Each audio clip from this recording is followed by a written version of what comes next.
నిత్య. హలో చెప్పవే. ఏ రేవతి, చెప్పు. ఆ విజయ్ నువ్వు చెప్పినట్టే ఇప్పుడు నన్ను కలవడానికి వచ్చాడే, ఇప్పుడే మాట్లాడి వెళ్ళాడు.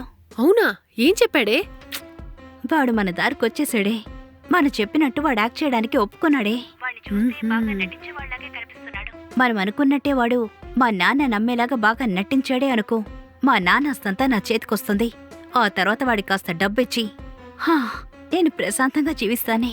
చూసావా, నువ్వు అనుకుంటున్నట్టుగానే జరగబోతుంది. అవునే. ప్రతిసారి మా నాన్న దగ్గర డబ్బు అడిగి నాకు విసిగిపోయింది. ఆయన అడిగే ప్రశ్నలకి సమాధానం చెప్పలేక నాకు చాలా టెన్షన్. అబ్బా, ఈ ఆస్తి మాత్రం నా చేతికొచ్చిందంటే నేను జాలీగా ఖర్చు పెట్టుకుంటాను. సూపరే. నువ్వే ఒక మంచి రోజు చూసి మొదలుపెట్టు. నీకు నేను చెప్పాలా ఏంటి? సరే, నేను ఉంటాను. బాయ్. Okay, bye. బాయ్.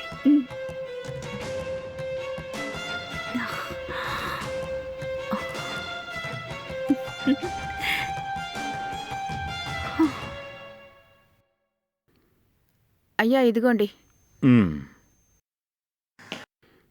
అయ్యగారు, మీకు తాగడానికి టీ తీసుకురానా?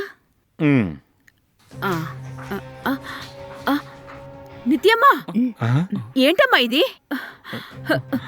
ఏంటమ్మా ఇలా చేసుకొచ్చారు? నిత్యమ్మా, ఏంటమ్మా ఇది? నాన్న, ఇతని పేరు విజయ్. నేను ఇతను 3 ఏళ్లుగా లవ్ చేసుకుంటున్నాం. ఇప్పుడు పెళ్లి చేసుకున్నాం. అమ్మా, చూడ్డానికి చిన్న పిల్లాళ్ళ ఉన్నాడమ్మా. అవును నాన్న, విజయ్కి 20 ఏళ్ళే అవుతుంది. అయ్యో, నిత్యమ్మా,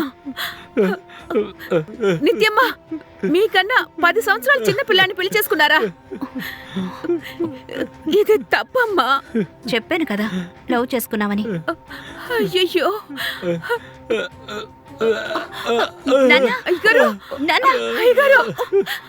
నేను డాక్టర్కి ఫోన్ చేసి రమ్మని చెప్పనా? అయ్యో, అదే వద్దులేమ్మా. నువ్వెందుకమ్మా ఇలా చేసావు? ప్లీజ్ నాన్న, అర్థం చేసుకోండి. మీరు ఎన్నిసార్లు నన్ను పెళ్లి చేసుకొని అడిగారు, కానీ నేను ఎందుకు ఒక్కసారి కూడా ఒప్పుకోలేదని మీకు అర్థం కాలేదా? నువ్వేమంటున్నావమ్మా?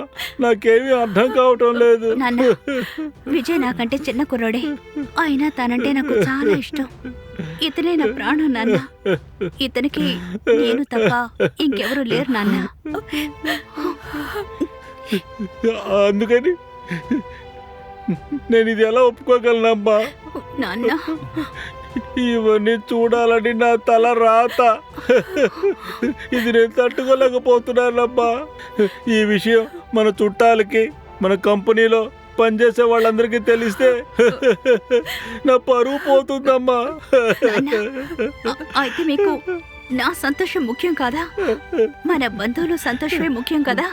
ఇప్పుడే నాన్న మీ ఉద్దేశం ఏమిటో నాకు అర్థమవుతోంది. అయ్యో, ఏంటి నిత్యమ్మా మీ నాన్నగారితో ఎలా మాట్లాడుతున్నారు? సరేమ్మా, నువ్వు ఇలాగా బతకాలని తల రాత రాసుంటే నేనేం చేయగలను చెప్పు? నాకు అర్థం అవుతుంది నాన్న, కానీ నా పరిస్థితి మీకు అర్థం కావడం లేదా? నేను ఇతను లవ్ చేస్తున్న విషయాన్ని మీతో చెప్పడానికి సిగ్గుపడి నాలో నేను ఎంత బాధపడ్డానో మీకు తెలియదు. అబ్బో, మేడం మొదలు పెట్టేసింది. అయితే మనం మొదలు పెట్టేయాలి. అంకుల్, నేను చేసిన తప్పే అంకుల్. ఆ విషయం నాకే తెలుసు అంకుల్. మేమిద్దరం ప్రాణం కంటే ఎక్కువగా ప్రేమించుకుంటున్నాం. మీకు మా పెళ్లి నచ్చలేదంటే చెప్పండి, తన్ని ఇక్కడే వదిలేసి జీవితాన్ని ఒంటరిగా బతికేస్తాను. అయ్యో, నా శత్రువు కూడా ఈ పరిస్థితి రాకూడదు. దీన్ని ఒప్పుకోవాలా లేదా ఒప్పుకోకూడదా అని నాకు ఏమీ అర్థం కావటం లేదే. కానీ నా కూతురు సంతోషంగా ఉండాలి, అది మాత్రమే నాకు చాలమ్మా. సరేమ్మా, నేను మిగతా వాళ్ళ గురించి ఏమీ ఆలోచించను. నేను ఇప్పుడు ఉన్నట్టుండి చనిపోతే. అలా మాట్లాడకండి అయ్యా. ఏంటయ్యా మీరు? నన్ను ఎంతమంది వచ్చి చూస్తారమ్మా? వదిలేమ్మా, నువ్వు సంతోషంగా ఉంటే అది చాలు. నాన్న నాకు విజయ్తో జీవించడమే నాన్న సంతోషం. మీరు ఎవరి గురించి దిగులు పడద్దు నాన్న. ఎవరిని తలుచుకొని మీ ఆరోగ్యాన్ని పాడు చేసుకోకండి. ఏ నాన్న, నేను మిమ్మల్ని ఒక ప్రశ్న అడగనా? ఒక మగాడు తనకన్నా ఎన్నేళ్లు చిన్నమ్మాయినైనా పెళ్లి చేసుకున్నా పర్వాలేదు, అది తప్పు కాదు. కానీ ఒక అమ్మాయి తనకన్నా చిన్న వయసులో నాకు కుర్రాడిని పెళ్లి చేసుకుంటే తప్ప? నాకు అసలు అర్థం కావడం లేదు. అయ్యో దేవుడా, ఇంతకు మించి నేను చెప్పడానికి ఏముందమ్మా? రాధా, వాళ్ళ లోపలికి రమ్మని చెప్పమ్మా. అంకుల్, మమ్మల్ని ఆశీర్వదించండి అంకుల్. ఏంటి వీడు ఓవరాక్ట్ చేస్తున్నాడు? నాన్న నన్ను ఆశీర్వదించండి. సరే, లోపలికి రండి.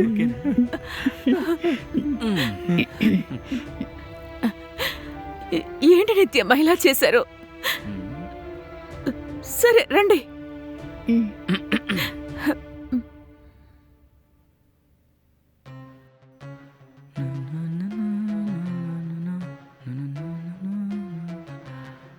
అబ్బా. రేయ్, ఎంత ధైర్యం ఉంటే నా బెడ్ మీద పడుకుంటావు? ఇలా చూడు, నిన్ను నటించమని పిలిచాను, అర్థమైందా? అది కాదు నిత్య, మనమిద్దరం భార్య భర్తలం కదా. ఇలా చూడు, అదంతా బయట మాత్రమే. నువ్వు వెళ్ళి పక్క రూమ్ లో పడుకోవెళ్ళు. పక్క రూమ్ లోనా? ఉమ్. సరే వెళ్తాంలే. అబ్బా. రే ఆగు, ఆ? నువ్వు వెళ్ళి పక్క రూమ్ లో పడుకుంటే ఖచ్చితంగా అందరికీ డౌట్ వస్తుంది, మనం దొరికిపోతాం. ఉమ్. ఇక్కడే కింద పడుకో. మేడం, బెడ్షీట్ అక్కడుంది, వెళ్ళి తీసుకో. ఓకే. ఉమ్.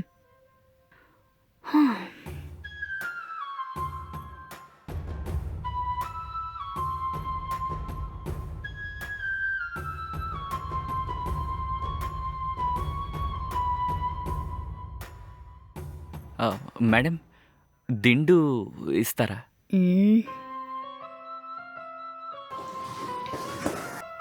ఇదిగో. Thank you madam.